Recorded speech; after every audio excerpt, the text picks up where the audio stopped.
अस्सलाम वालेकुम दोस्तों, मैं शहबाज अली हूँ और आप यूट्यूब चैनल देख रहे हैं।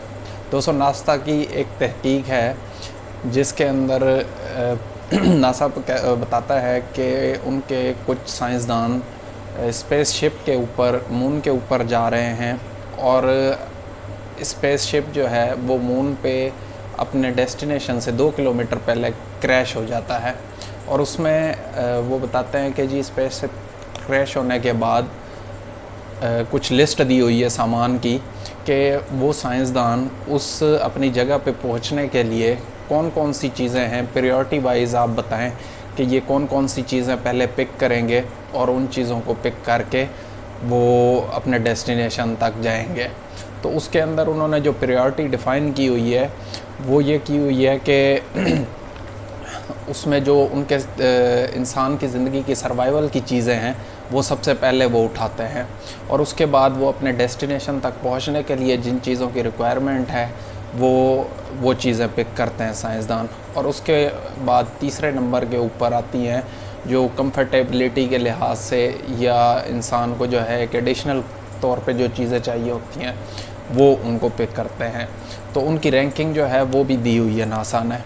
इसी तरह से हमारे आम रूटीन के सफ़र में और आम रूटीन की जो ज़िंदगी है इसके अंदर भी कुछ चीज़ों की प्रायोरिटी ज़्यादा होती है जो कि आपको हमेशा अपने साथ रखनी चाहिए।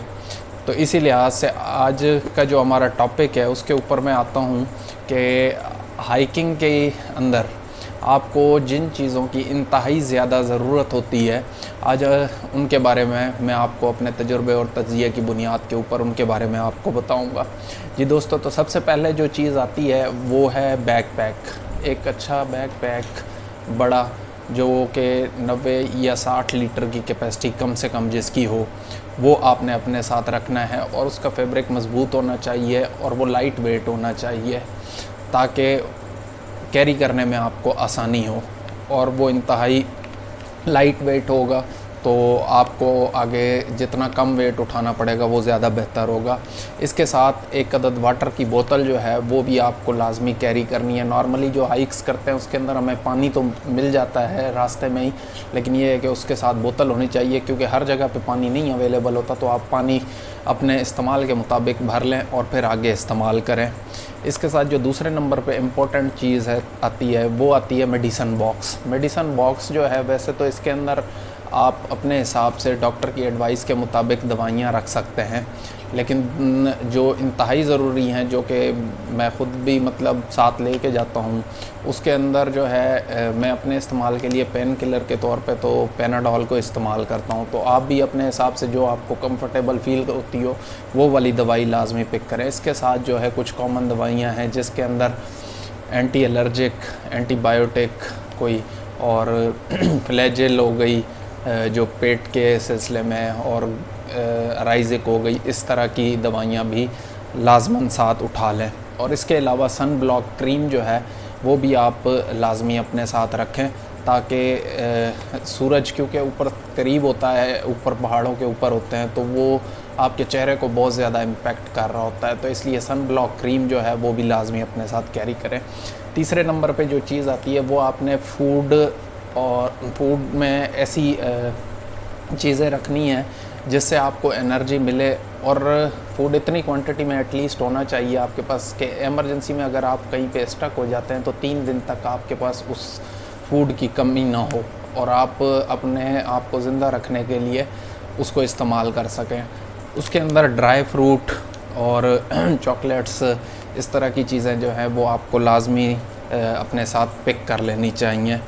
इसके बाद जो आ जाती है चीज़ वो आती है जी मैच बॉक्स या लाइटर। आग जलाने के लिए जो है वो चीज़ भी आपके पास कोई ना कोई होनी चाहिए ताकि जिससे आपको जो है ना आप अपनी बॉडी को गर्म रख सकें और इस तरह आसान हो जाता है अपनी बॉडी को गर्म रखना। इसके साथ जो आपको ज़रूरी चीज़ें हैं वो उसमें नाइफ़ है या अगर आपके पास लाइसेंस है तो वेपन जो है वो ज़रूरी है। इसके अलावा सीज़र और हाइकिंग स्टिक जो है वो बहुत ज़्यादा इस्तेमाल होती है। वो ना सिर्फ हाइकिंग में सपोर्ट देती है बल्कि आपको वैसे एज ए वेपन भी आप इस्तेमाल कर सकते हैं अगर अच्छी क्वालिटी की आपके पास हाइकिंग स्टिक हो। तो ये भी चीज़ जो है वो ज़रूरी है। इसके अलावा आपने 2 अदद गर्म कपड़ों के जोड़े अपने साथ जो है वो रखने हैं, नॉर्मल होते हैं। और इसके साथ जो है वो अगर लेगी आपके पास मौजूद हो तो वो भी ज़्यादा बेहतर है। वो उसके 2 फ़वाइद हो जाते हैं कि आप रात को भी इस्तेमाल कर सकते हैं और अपनी पैंट वगैरह के नीचे भी पहन सकते हैं।